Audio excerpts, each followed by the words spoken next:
Then there's California, a podcast featuring members of the California State Senate Democratic Caucus in conversation about their lives, their legislative priorities, policies, and other related issues that help make California exceptional. Hi, I'm Brian Green.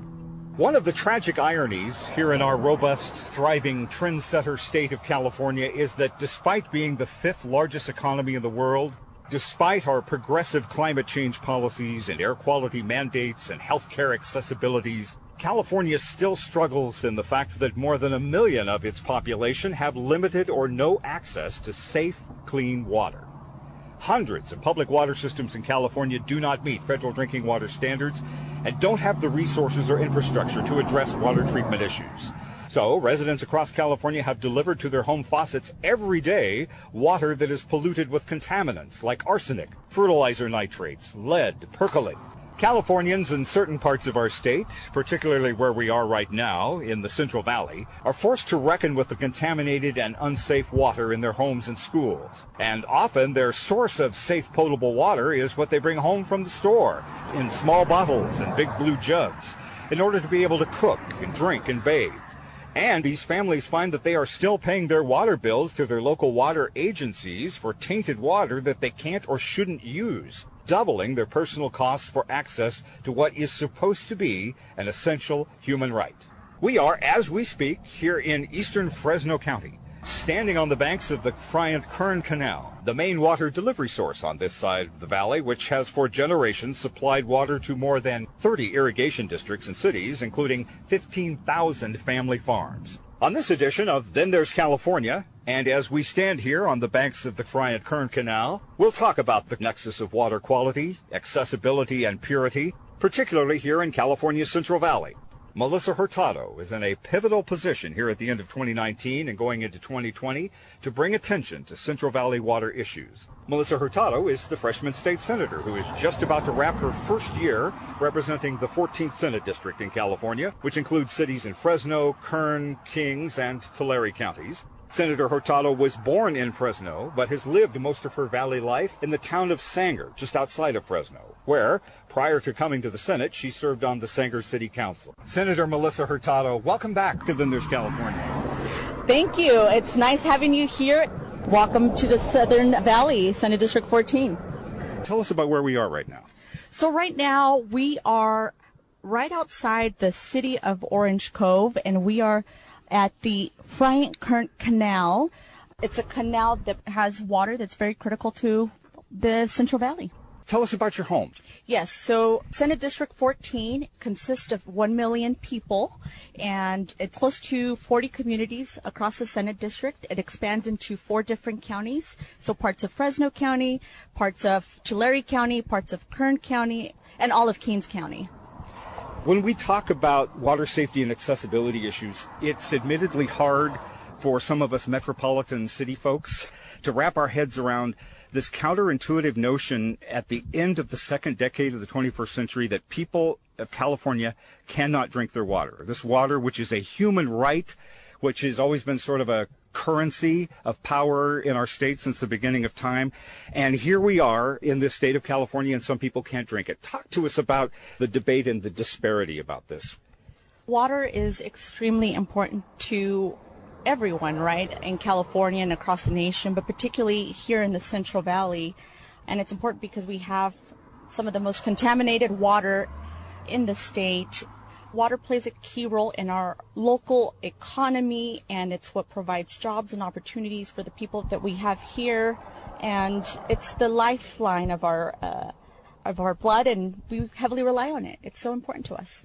Explain what it means in the world of the average family in some of these valley communities. Erosi, Exeter, Lindsay, Tuleville, Tombstone territory. What are the stories that your constituents, people are telling you about daily life when your community, your family is smothered by the reality of living with polluted water? Mm-hmm. Well, I'll explain a little bit from the perspective of my hometown, right? And I know in the news we've heard a lot about Tombstone. And so Tombstone is an unincorporated community within Fresno County that is less than a mile from the city of Sanger. And it's a community of about 100 families or so. and they don't have access to clean, safe drinking water. And it's been like that since the establishment of that unincorporated community. And so what we're trying to do is really just provide them that opportunity that everyone else here deserves, and that means investments from the state. And we're lucky to have great leaders in the state of California that have been supportive of communities like Tombstone and beyond. But here in the Valley, Tombstone is it's an example of one community that has contaminated water, but it's really an issue across the entire Senate district, no matter how small or how big. Contaminated water is an issue. Some immigrant families I know who have been here have said that the water in Mexico is better than here. You know, it's interesting because my parents came from the state of San Luis Potosí, and earlier this year I went with them for a couple of days, and I got to speak with the local government there, and they actually have very similar challenges in that state when it comes to water, but which are similar to the ones that we have here in the Central Valley. But I can imagine that maybe in other parts of the nation there's better quality of water than what we have here. And I think that, you know, when I bring people from Sacramento down to the district, down to the Central Valley, and they hear from people directly, and then they see the communities, you know, across the district that lack safe drinking water, and they hear the stories personally, I think they come to realize that not all of California is equal, and that there's a need here in the Central Valley to invest, and that we haven't done that, you know, in a very long time, that we're just beginning to see that now, and that it's ridiculous to have or even know that something like this is happening here in the state of California, the world's third largest economy. Right. This shouldn't be happening here. Everybody remembers the toxic water nightmare in Flint, Michigan, where the water was contaminated with lead and a lot of the government controversy. Does everyone in this community talk about Flint? Do they make comparisons to it? You know, after Flint, we did. You would hear about that throughout the different communities. But I think that the difference is that Flint got a lot of attention, but the Central Valley didn't. And the Central Valley has worse contamination than Flint, Michigan. And I think that's a difference that the communities and community members pointed out, is that Flint, Michigan and their issues and their challenges when it comes to their water is not acceptable. But here in the Central Valley, it's not just one community or two. We're talking about 40 communities that face the same challenge, and the attention that we are receiving is now more so than before, but not as much or to the extent as Flint, Michigan. And I feel that people in the community want to receive that same attention and investment that Flint did. You have said before that this problem keeps you awake at night. Tell me what you mean. I mean, my entire life, even as a child, I remember there were times where my mom said, don't drink from the water, or you can't get into the shower right now, it's not safe to do so. And it's something that you almost just forget and just continue to move on with life, because it becomes part of life, that as long as you have other things and concerns to worry about, and it almost becomes reflexive, like a habit. Exactly. But I'm very grateful that people know about it, and we're making more Californians aware of this challenge. It's not just to the Central Valley, but the Central Valley more so, because it's not okay, and we should not be okay with it, and we should be able to make those investments. The debate has gone on in this valley about water issues for a long time, but the decision-making rests in Sacramento and Washington. Has the debate seemed very far away? The decision seemed far away from the people here in the valley? Well, I think families here in the Central Valley just feel neglected and ignored, not just by Sacramento, but also by D.C. They feel that there's just a big disconnect, and that the investments just haven't been made, and you can see it from the neglect, and over the years it adds up. Those who have studied groundwater contamination say the vast majority of water systems with unsafe water are in small communities where there are too few customers in these remote valley towns to cover the cost of water treatment and maintenance, and that many of these homes are connected to unregulated, unmonitored private wells, which increases their exposure to the contaminated water, that there really is sort of a patchwork of regulation, that there are smaller water agencies, there's bigger water agencies. I know we're getting into the weeds on this, but from your perspective as a lawmaker and a native of this valley, what do you say about that? Well, I'll give you just the perspective coming from my experience on the city council in my hometown prior to getting elected to the state senate. There's a lot of need in the city of Sanger, but when communities or cities have been in the red when it comes to budget, especially right after and during the recession, they're just beginning to recover. And when I was last on the council, we had a surplus of about $200,000. Now, we also have a need to add additional wells to address the contamination within our wells. But to be able to have a new water well in a city like Sanger of, 27,000 people, it costs about $3 million per well. And so what do you do in that situation when you're $200,000 surplus and you're trying to get an additional well for $3 million? It's an unincorporated problem because they don't have like a governing body with budgets, and we should be looking after them and we should be taking care of them. But it's also even the larger cities, they have contamination issues too and budget issues, and really it's about the local economy and being able to have enough money in the budget to be able to do what is needed to make sure that we have clean, safe drinking water, not just for cities, but unincorporated communities too.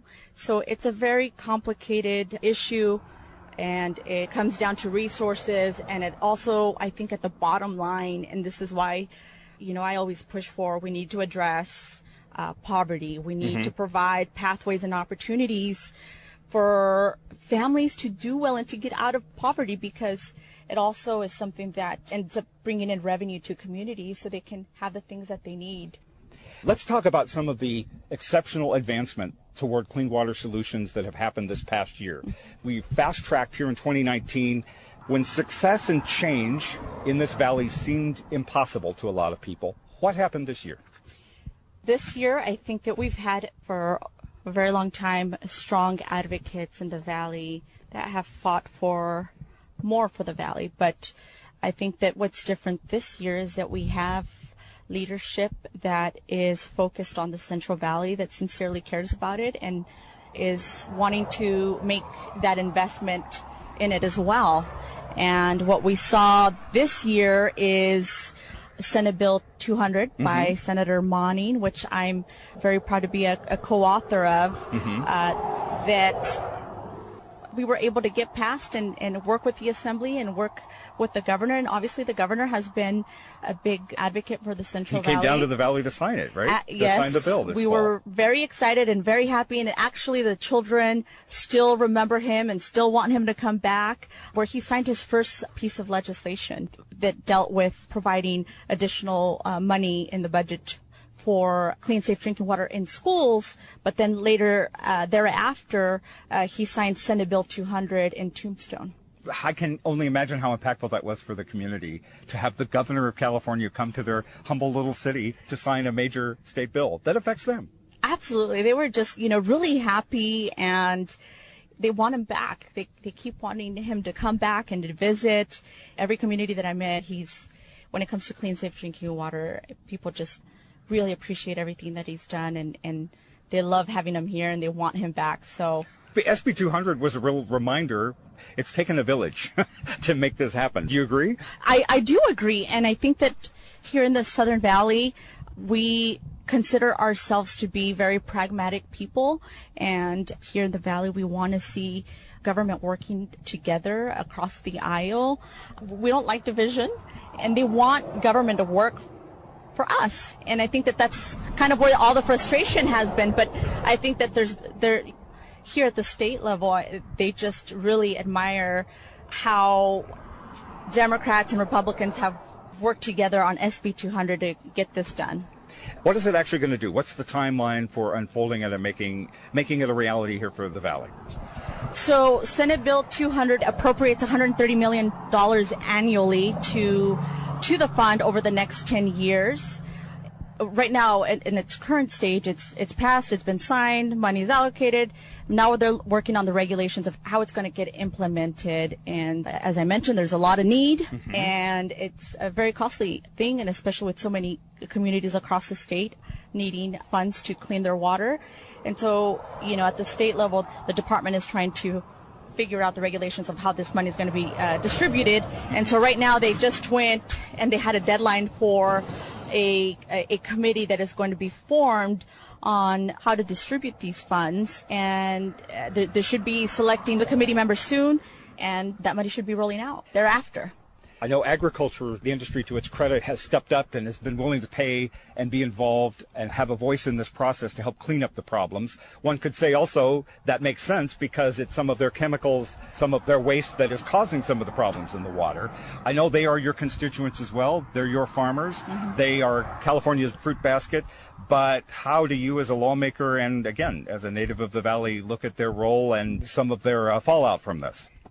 They've always been willing to be part of the solution, and they live in these communities too. And as a community, as a region, we rely heavily on one another, agriculture being the number one industry in this area. So, I think they want to be part of the solution. They have been part of the solution. They've been working with legislators to be part of the solution. And I think that we just have to always keep in mind that we are one community, and what impacts farm workers and farmers. I mean, it's just all interconnected. You can't put the entire industry under fire, given that could also have other impacts when it comes to workforce here in the area. And as I said, as it is, we already have challenges when it comes to unemployment here in the Central Valley. You stake the claim in the fight for reliable access to water in a couple of ways, in particular by your effort to secure a one-time $15 million investment in state budget funds for the Valley to deliver safe drinking water. How's that money earmarked? So it's for communities that put in requests for wells and tanks, things that are very much needed here in the Senate District. And we're very excited for the support that has come from Sacramento to invest in the communities that need it the most. And so that's just some additional support that the Senate District needs. Another legislative water victory. You authored a bill that the governor signed this session that would provide relief for families without access to water by making sure they have an alternative source of water supply. Governor signed the bill. Tell us about SB 513. So Senate Bill 513 rose out of something that I experienced last year. I was out in the community of Stratford, and the wells went out and they couldn't use them, and they had no water in their community. And so as a community, we came together and we brought water and we did everything that we could. But there was this other challenge of how do you get emergency water tanks to homes during a time where they're left without water. And there is a program in the state, the Water Well Assistance Act of 2019, and what this act does is it provides rural families without reliable access to water some funds and grants so they can get water tanks. The challenge is that in order to qualify, they need to be considered under a drought. And so as we know, we weren't in a drought last year officially. We had been officially out of a drought.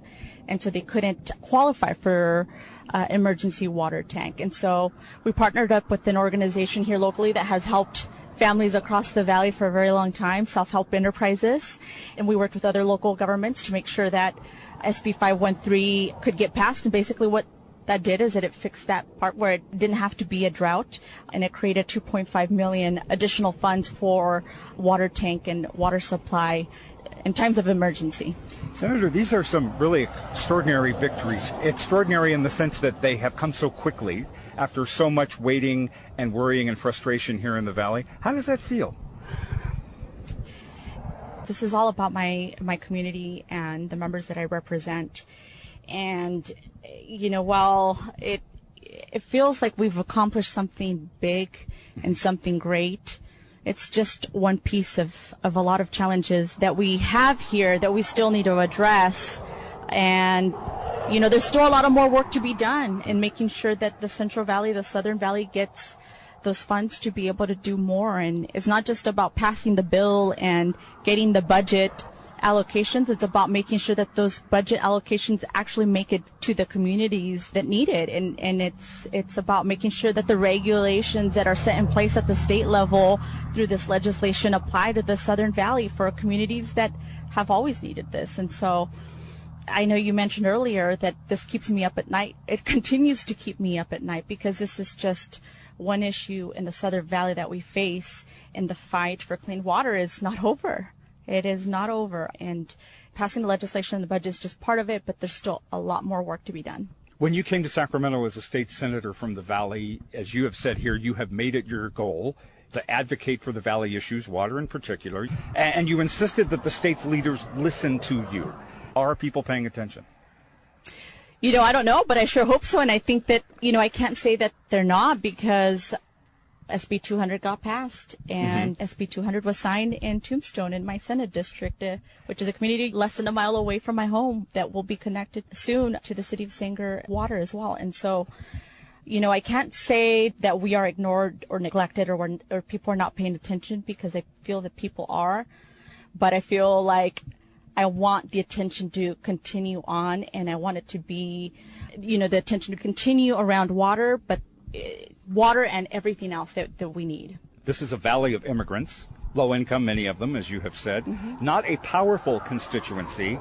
Has there been a bias? If we were in Beverly Hills, if we were in Carmel or Sacramento or Napa, would this have been settled a lot sooner? Would this whole scenario have been different?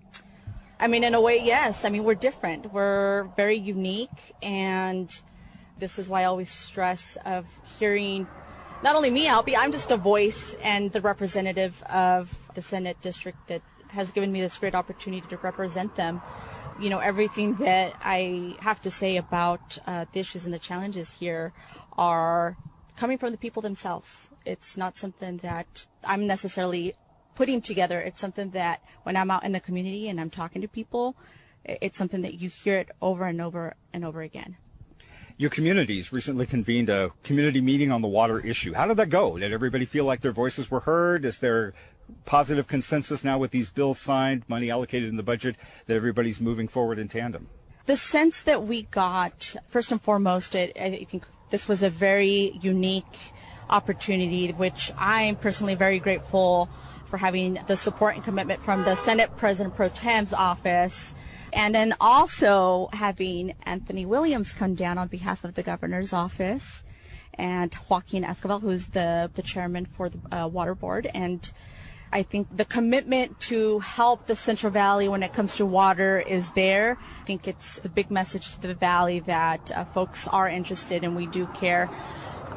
But I think that what we realized, at least from the state side, and I don't want to speak for those that were there, but we sensed a lot of frustration. And I have been, as a community member prior to being in the Senate, a lot of frustration over needing more here in the Valley and not having the resources that we need to make a difference. And so there was still a lot of frustration and a lot of questions and uncertainty about SB 200 and whether or not people were going to be able to qualify and apply for money, and how much money would they be able to get. And there's just I feel there's a lot of fear and uncertainty in terms of how soon that's going to get distributed out. Sort of a sense of we'll believe it when we see it? Yes. But just they didn't know, right? They didn't know that they could apply for a committee to have a say over how this money is going to be distributed. They didn't know that this money could possibly go to them, right? And so, and that's just one piece of the puzzle. Sure. When it comes to SB 200, we also heard a lot about, needing money to fix the Bryant Kern Canal, and we heard, a lot about, whether or not we were going to be able to get more water down into the Central Valley. And so, and of course, we heard a little bit about SGMA and the challenges that we're going to face with the implementation of it next year. Can you give me just a real quick blue sky explanation of what SGMA is for those outside of the Valley who may not know the acronym? So SGMA is a law that was passed under Governor Jerry Brown, and it was done so to, that during the drought there was overpumping of water, groundwater, and so, it's just a way to be able to control the amount of water that is being pumped from the ground. Sigma is going to be a major challenge for the valley, and people are very concerned about the following of land because of it.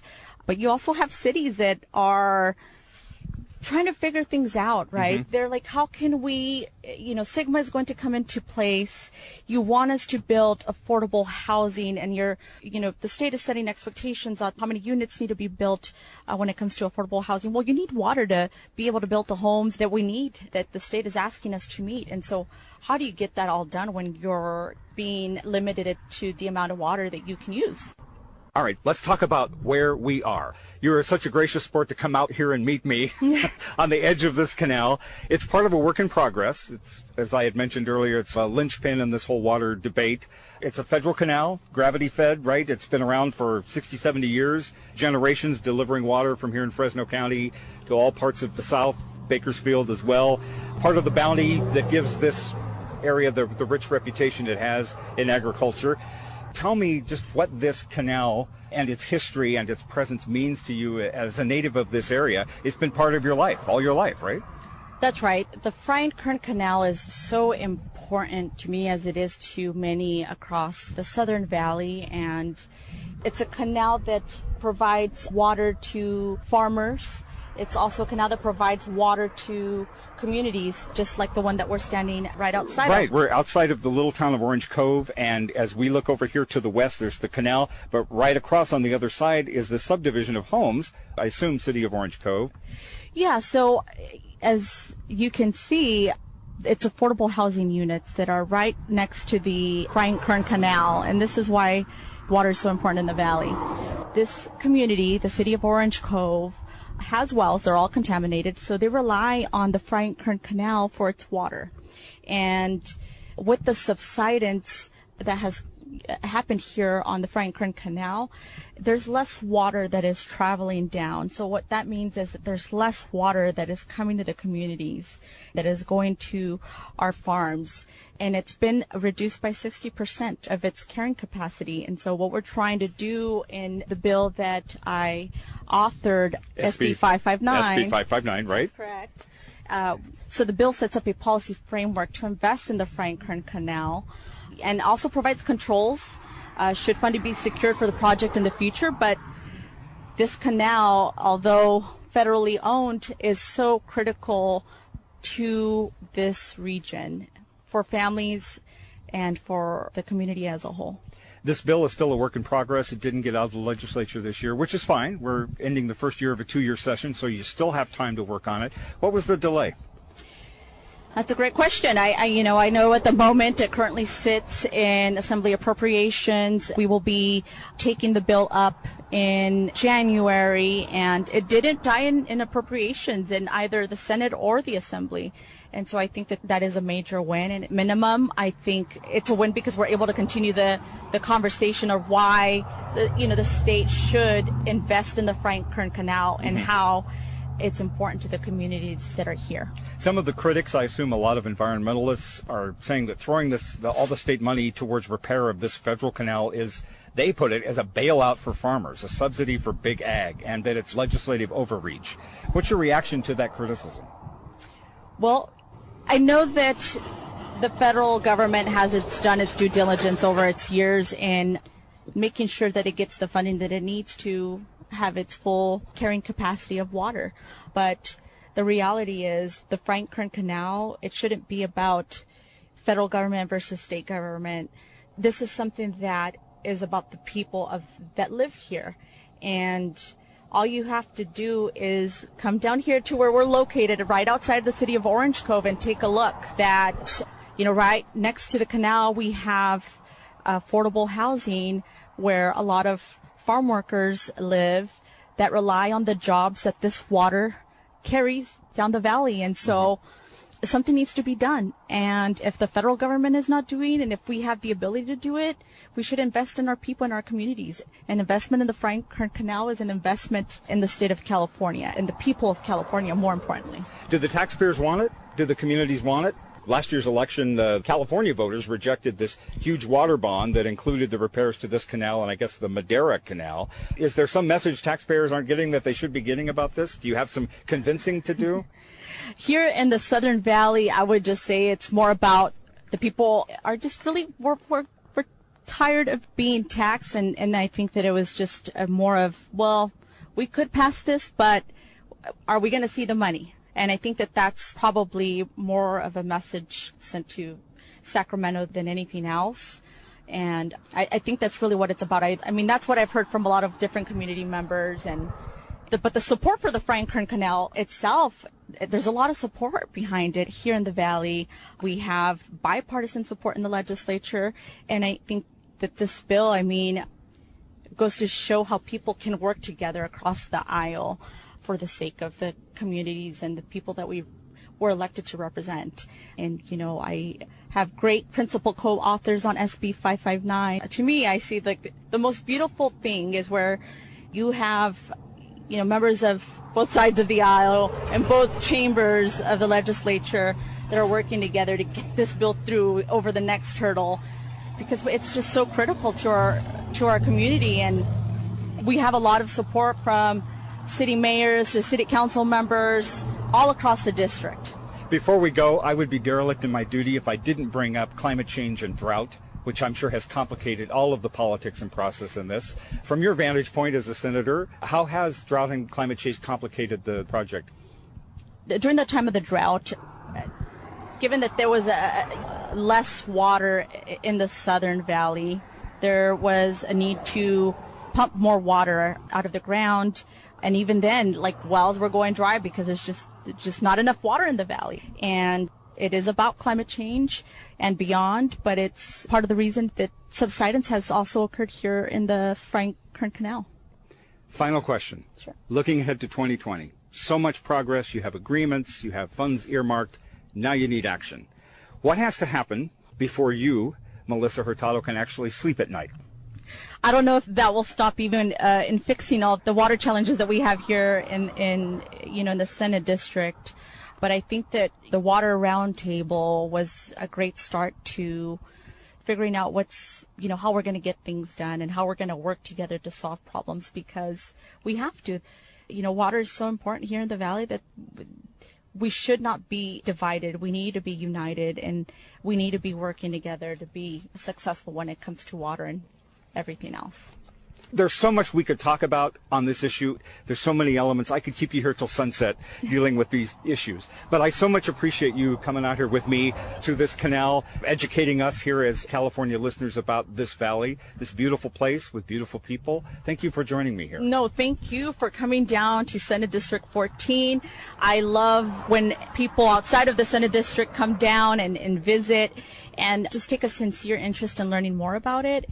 And so I'm very grateful to you and everyone else. And the door is always open for others outside of the Senate District to come on down to my hometown and my Senate District and go on a tour. You know, I love it. State Senator Melissa Hurtado from Sanger, California, here in the Central Valley.